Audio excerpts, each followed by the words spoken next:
De volta com vocês, galera, no canal Mais Fitness do YouTube. E dessa vez o assunto é EBD em casa. Uma preparação para a lição de domingo. Lição de número 9, 28 de novembro de 2021. Paulo e a sua dedicação aos vocacionados. Esse é o título da nossa lição de domingo. Texto áureo. Olhai, pois, por vós e por todo o rebanho, sobre o que o Espírito Santo vos constituiu bispo, para apacentardes a igreja de Deus, que ele resgatou com o seu próprio sangue. Atos dos Apóstolos, capítulo 20 e versículo 28. Verdade prática. No reino de Deus, a liderança mais antiga zela pela liderança mais nova. Os jovens vocacionados precisam de cuidado e de zelo. E é isso que Paulo nos dá o exemplo nessa lição. E é isso que o comentarista vai nos transmitir através do legado que Paulo deixou para cada um de nós. A leitura bíblica em classe está em Atos capítulo 20, versículo 17 ao 34. Não vamos ler toda ela, ou não vamos lê-la, para ganharmos tempo. E vamos entrar aqui no objetivo da lição. Tá? O primeiro objetivo é apontar Éfeso como ponto de partida do aprendizado dos vocacionados. O terceiro, assinalar o legado doutrinário de Paulo para os novos líderes. Enfatizar o apelo de Paulo aos líderes. Paulo nos ensina que a principal função de um líder espiritual, de um pastor, de um discipulador, é treinar novos líderes. Essa é uma das principais funções daqueles que estão na frente da obra do Senhor. Tá? Paulo, ele nos deixa um exemplo. Tá? Ele treinou o jovem Timóteo para ficar no seu lugar na igreja em Éfeso. E também treinou a Tito para ser um grande pastor na igreja de Creta. Tá? Além de ensinar esses vocacionados a treinar outros líderes. Porque, na realidade, nós estamos de passagem. Porém, a obra de Deus não passa, ela continua. E nós temos que ter esse papel de treinar os vocacionados para assumir o nosso lugar ou o lugar daqueles que certamente irão passar. Porque a obra do Senhor, ela não para, ela é dinâmica. E Deus sempre está levantando vocacionados. E nós temos que cuidar e zelar desses vocacionados, porque eles serão os futuros pastores, para pregar a palavra de Deus e ensinar os demais. A nossa introdução da nossa lição nos traz aqui, vamos estudar sobre o grande legado do apóstolo Paulo para os obreiros da atualidade, sua maneira de ensinar os novos vocacionados, seu legado doutrinário para os novos obreiros e seus apelos aos líderes para cuidar do rebanho de Deus. Temos muito que aprender com a vida e o ministério do apóstolo Paulo, e que o Espírito Santo ajude e fale mais alto em nossos corações. Então nós vemos aqui uma das lições mais extraordinárias no ministério de Paulo, é o seu investimento pessoal em formar novos obreiros. Paulo tinha consciência que ele ia passar, que o seu ministério não é eterno. Então ele sentiu a necessidade de formar novos obreiros, novos vocacionados para a obra do Senhor. E é muito significante conscientizar de que o reino de Deus é muito maior de qualquer interesse humano. A obra de evangelização e discipulado não pode parar por falta de novos obreiros. O Senhor chama as antigas lideranças para cuidar dos mais novos, pois está escrito: grande em verdade a seara, mas os obreiros são poucos. Rogai, pois, ao Senhor da seara que envie obreiros para a sua seara. Lucas 10 e 22. Essa é uma grande verdade. Nós temos que orar ao Senhor para que Ele envie novos vocacionados para continuar essa tão grande e maravilhosa obra, né, em que Jesus começou. Introdução da lição, né, nós já falamos e vamos entrar aqui no primeiro ponto da lição. Efésios, o ponto de aprendizado dos vocacionados. Na verdade, o ponto de partida, né, nós vimos na lição anterior que Antioquia foi o lugar do desenvolvimento vocacional do apóstolo Paulo. Tá? Porém, em Efésio o apóstolo Paulo permaneceu mais tempo e por isso dali surgiu um local estratégico para formar novos discípulos, assim preparar seus colaboradores vocacionados para atuar nas igrejas da Ásia. Era uma tarefa importante, pois o ministério de Paulo já estava mais independente dos apóstolos de Jerusalém, embora não perdesse a comunhão com a igreja mãe. Logo, sem uma boa preparação dos novos líderes, a obra de Deus não pode ser feita com eficácia. É preciso cuidar das novas gerações, ou dos novos vocacionados. Então Paulo, ele agora preparado para a obra, tá? Ele sente a necessidade de zelar, de cuidar dos novos vocacionados.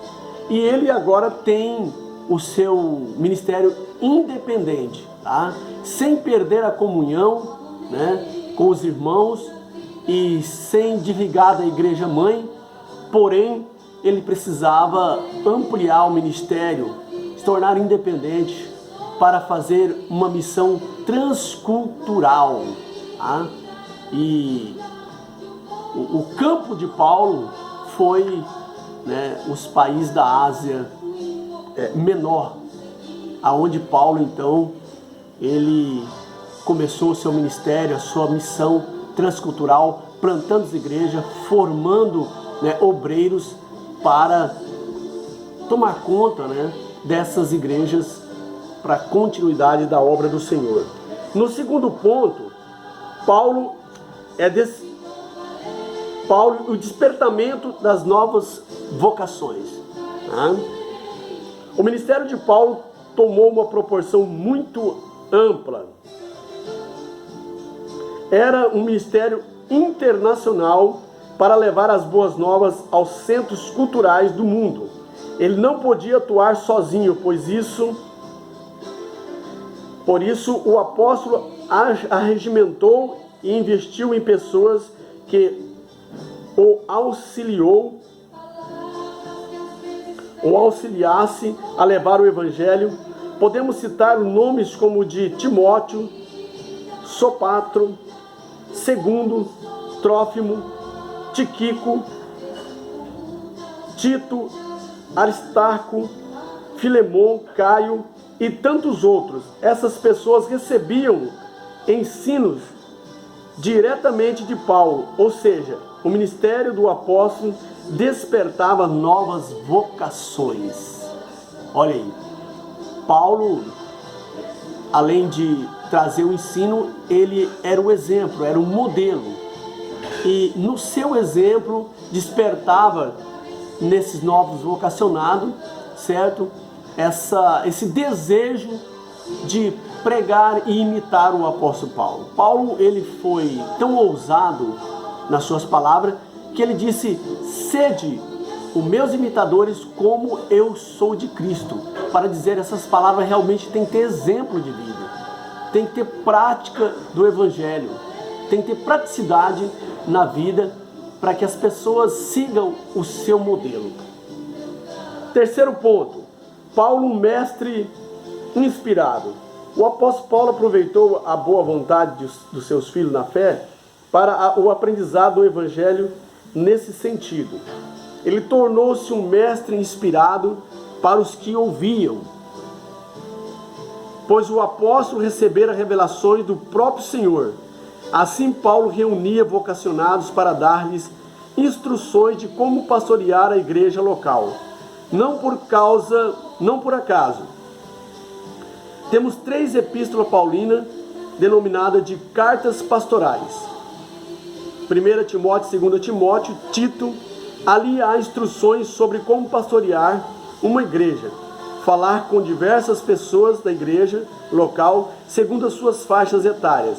A constituição e a preparação dos novos líderes era um cuidado constante do apóstolo. Esse deve ser o nosso cuidado também, pois a instabilidade ministerial da igreja local depende disso. Então, será que nós estamos cumprindo esse papel hoje, como o apóstolo Paulo, tá? De preparar novos vocacionados, né? Ou nova liderança para ficar em nosso lugar?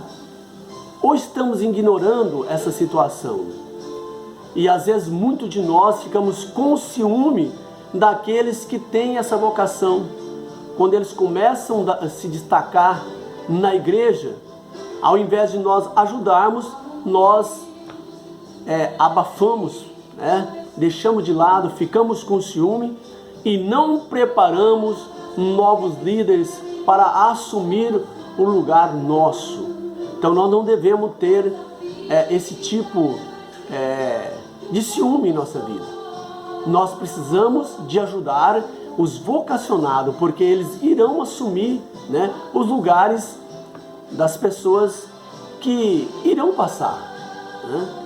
Não são eternas. Então não podemos. Então nós temos que pensar isso, tem em nosso coração, que a obra do Senhor nós passamos, mas ela não passa, ela continua até a volta de Cristo, até o arrebatamento. O segundo tópico, o legado doutrinário de Paulo para os novos líderes. Então Paulo se preocupava em deixar um legado, um exemplo de vida para a nova liderança, porque através dele, através do seu exemplo, do seu legado, surgiriam novos vocacionados que iriam zelar como ele zelou da obra de Deus. Primeiro item, a advertência de Paulo a respeito do judaizante e dos gnósticos. Olha aí algo impressionante que surgiu. Nós vemos que a perseguição romana sobre a igreja foi muito acirrada, tá? Mas os cristãos não desistiam, morriam nas arenas, atacados por leões, né? Perseguido pelos soldados romanos, mas agora brota dentro da igreja uma perseguição diferente, tá? Surge dentro da igreja pregadores de heresias, pregadores de falsas doutrinas. Essa perseguição, ela é ainda mais perigosa do que a perseguição externa, porque é uma perseguição interna que brota dentro da igreja. O primeiro item, a advertência de Paulo a respeito dos judaizantes e dos gnósticos. Quem eram os judaizantes? Durante o ministério de Paulo, muitos judeus acolheram a mensagem, receberam a mensagem apostólica e tornaram-se cristãos. Mas nem todos aceitaram a liberdade cristã dos gentios. Por isso, alguns deles torceram o ensino do apóstolo, afirmando que a salvação dos gentios dependia da observância da lei mosaica. Assim exigiam que os gentios convertidos observassem a lei, tais como alguns aspectos: a prática da circuncisão, a guarda do sábado judaico, a observância dos ritos que envolviam datas e comidas. Pareciam que a graça de Deus não era mais suficiente contra isso. Não era mais suficiente. Contra isso, Paulo se levantou corajosamente. E o legado que ele nos deixou foi a defesa intransigente quanto à natureza graciosa da salvação. Disso nenhum líder cristão pode abrir mão. A salvação é por graça e não por mérito humano. Nós vemos aí que brota dentro da igreja esse tipo de pregadores para desfazer aquilo que Paulo estava fazendo. E justamente os judeus convertidos ao cristianismo. Tá? Eles queriam que os novos conversos, os gentios que convertiam ao evangelho, ao cristianismo, seguissem o rito judaico, tá? A guarda do sábado, a circuncisão. Eles queriam impor isso sobre os gentios, tá? Desmerecendo a graça que Paulo pregava, né? O evangelho da graça de nosso Senhor Jesus Cristo. Então isso foi muito perigoso, tá? Até que houve uma convenção, tá? Um concílio para resolver esse problema, se não estou equivocado, em Atos capítulo 15, aonde os apóstolos, a igreja se reúnem para resolver esse grande problema que surgiu, né, entre os cristãos, por causa dos judeus. E aí, pelo Espírito Santo, chega ao entendimento que não deveria pôr outro encargo sobre os gentios, a não ser se abstenhar, certo? Do sangue, da carne sufocada, do comer do sangue e das carnes oferecidas aos ídolos, e também abster-se da prostituição. Mais nada que isso. Então foi resolvido esse problema. O apóstolo Paulo usado por Deus, e nesse concílio, então resolveu-se esse grande problema. Mas Paulo combateu eficazmente contra os judaizantes. Quem eram os gnósticos? Aí surge outro problema na igreja. Os gnósticos, quem eram eles? Os gnósticos é aquele que banalizava o físico, o corpo humano, tá?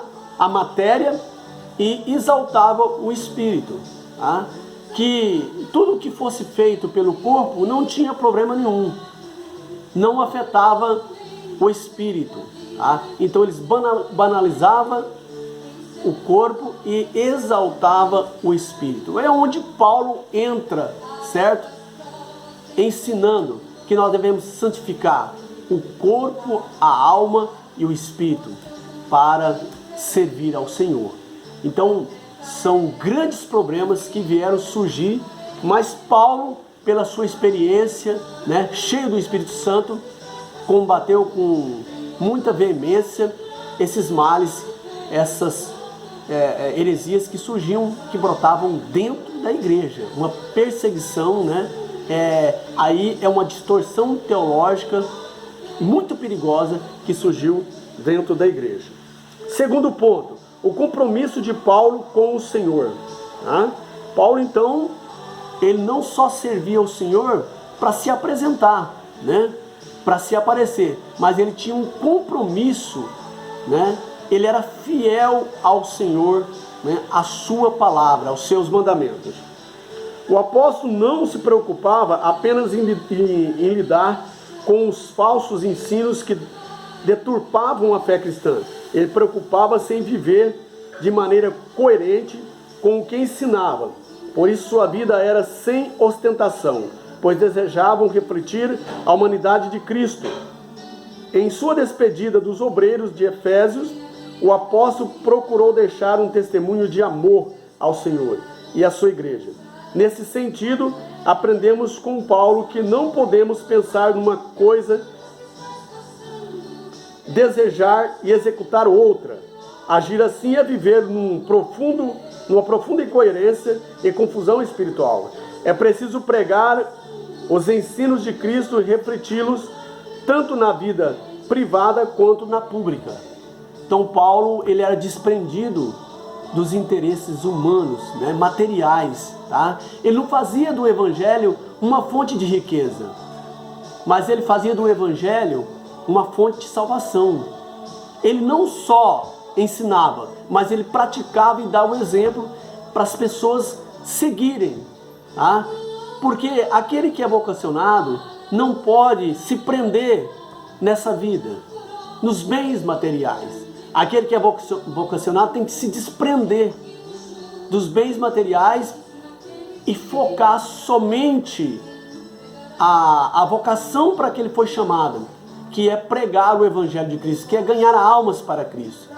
Então, quando um vocacionado, quando uma pessoa que é separado para o ministério começa a prender-se nas coisas materiais, não dá certo. Não dá certo, pode trazer grandes problemas. Mas quando o vocacionado se desprende das coisas materiais e foca naquilo que é o interesse do reino de Deus, naquilo para que ele foi chamado por Cristo, então a igreja cresce, a sua missão ela se desenvolve e as almas se rendem aos pés de Cristo. Foi isso que aconteceu com Paulo. Então, os vocacionados têm que estar voltados, aqueles que foram chamados, voltados para a palavra de Deus com fidelidade, como o apóstolo Paulo. Chegamos ao terceiro tópico. Paulo apela aos líderes. Paulo faz um apelo acirrado à liderança, porque Paulo já sentia que estava chegando o momento dele partir.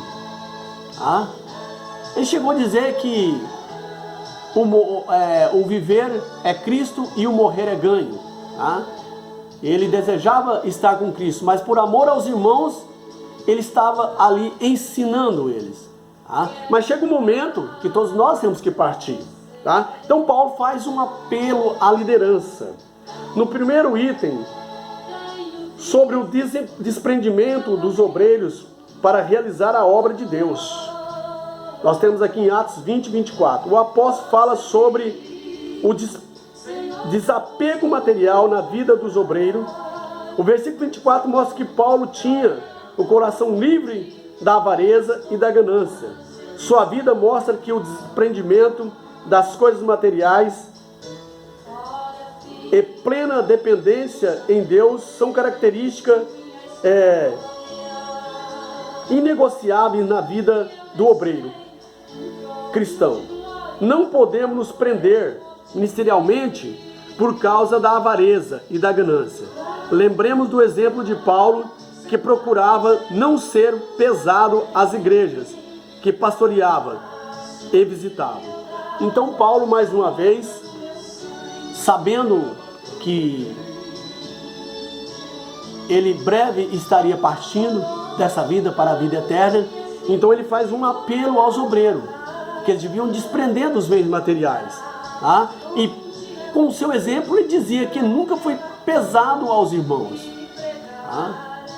Não é injusto, é lícito o obreiro viver do seu salário, porque é digno o trabalhador do seu salário.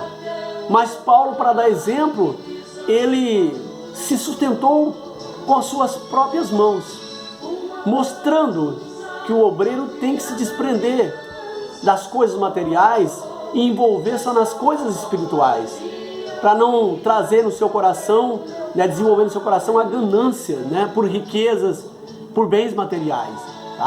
Não é errado o obreiro viver do seu salário, mas é errado o obreiro querer enriquecer, fazer do evangelho uma fonte de riqueza. E Paulo deixa esse exemplo, trabalhando, ganhando o seu próprio sustento, não sendo pesado aos irmãos e zelando da obra de Deus. Isso é importante, muito importante para nosso aprendizado nesta lição. Segundo ponto, sobre o cuidado pessoal do obreiro. Paulo tinha uma liderança exemplar diante das pessoas, mas ele sabia que isso não bastava. Por isso, no versículo 28 ele diz: olhai por vós mesmos. Assim aconselhou os obreiros que olhassem para si mesmos. Às vezes, na caminhada ministerial, tendemos a passar a ideia de super-homens. Entretanto, a experiência nos ensina que não somos intocáveis pelas circunstâncias externas. E é preciso cuidar do corpo, da alma e do espírito. Assim, antes de cuidar do rebanho de Deus, o obreiro deve zelar pela sua saúde física, emocional e espiritual. Portanto, devemos cuidar de nós mesmos para cuidar do povo de Deus. Outro ensino e exemplo que Paulo deixa para nós. que nós não somos super-homens, nós temos as nossas fragilidades, nós precisamos de ajuda, contar com um ombro amigo, tá? Nós precisamos de cuidar da nossa saúde, do nosso corpo, da nossa alma e do nosso espírito, para que a obra possa correr bem, para que possamos ajudar aos outros que estão em necessidade. Então temos que cuidar de nós e depois para cuidar dos outros. Temos que estar com esse cuidado. Jesus disse no grande mandamento, né, que nós devemos amar Deus sobre todas as coisas, né, de todo o seu coração, de toda a tua alma, de todo o seu entendimento. E o próximo como a si mesmo. Até porque para amar o próximo nós temos que amar a nós mesmos. Porque se nós não amarmos a nós mesmos, não teremos condições de amar o próximo. Então temos que cuidar de nós, da nossa saúde, para com mais eficácia, com mais precisão, nós cuidemos das ovelhas que nos foi dada por Cristo Jesus, da igreja que foi nos otorgada. Então o obreiro, o vocacionado, tem que ter esse exemplo de Paulo. Terceiro ponto, sobre a ameaça dos lobos cruéis no rebanho de Deus. É o terceiro ponto, sobre as ameaças de lobos cruéis no rebanho de Deus. A metáfora dos lobos cruéis se refere aos falsos mestres que incutiam doutrinas estranhas na mente dos incautos. Esses lobos eram predadores espirituais do rebanho de Deus, destituídos de misericórdia e amor. Nesse sentido, o apóstolo convoca os obreiros a terem o compromisso de cuidar de cada ovelha do rebanho, ensinando-as, protegendo. Portanto, estejamos atentos contra os predadores que atacam o rebanho do Senhor. Precisamos desempenhar com fidelidade o nosso papel de guardiões e protetores do rebanho de Deus. Outro cuidado de Paulo, cuidados com os lobos, aqueles que não têm cuidado com o rebanho, aqueles que vêm para atrair sobre ou para si discípulos, mas não é para isso que nós somos chamados. Então nós temos que estar atento aos lobos que entram na igreja para pregar heresias, né? Para atrair pessoas para si, a fim de ganhos pessoais, de mérito, de holofotes. E nós temos que estar atento a essas anomalias dentro da igreja, tá? Então o lobo não tem mais nada a fazer do que a maltratar e destruir o rebanho, tá? Mas o pastor, o verdadeiro pastor, tem o cuidado de alimentar o rebanho com a palavra de Deus. Então nós temos que estar atento a essa situação e instruir os novos vocacionados. Conclusão: a vida do apóstolo Paulo deixa um grande legado para os obreiros da atualidade. Sua maneira de despertar novas vocações, sua herança hereditária para as novas gerações, ou herança doutrinária para a nova geração de trabalhadores, e seu apelo aos obreiros para cuidar do rebanho de Deus, são marcos importantes para nortear o ministério dos vocacionados de Deus. É tempo de desenvolver nossas vocações. Importante. Então, nesta lição, aprendemos que Paulo, ele empenhou muito na formação espiritual dos vocacionados ao ministério, sabendo também que a igreja foi imensamente beneficiada por seu exemplo, né? por seu ensino. E por fim, Paulo deu vários conselhos e advertências, mostrando o caminho a ser trilhado por aqueles que desejam servir a Deus na sua obra. Então, terminando mais uma lição, né, desse seriado de lições elencada pelo o nosso pastor Helenay Cabral, tá? E quero deixar aqui a minha gratidão a todos por assistir esse vídeo, por aprender mais um pouco da Palavra de Deus. Deixe o seu joinha, deixe o seu like, se inscreva no canal, compartilhe para que a Palavra de Deus seja propagada e a EBD ensinada em vários lugares. Que Deus abençoe vocês, um beijão no coração de cada um de vocês e continuarei orando por cada um de vocês que se torna aluno nesse canal. Tá? Deus abençoe. Um abraço a todos. Bye bye. Até o próximo vídeo.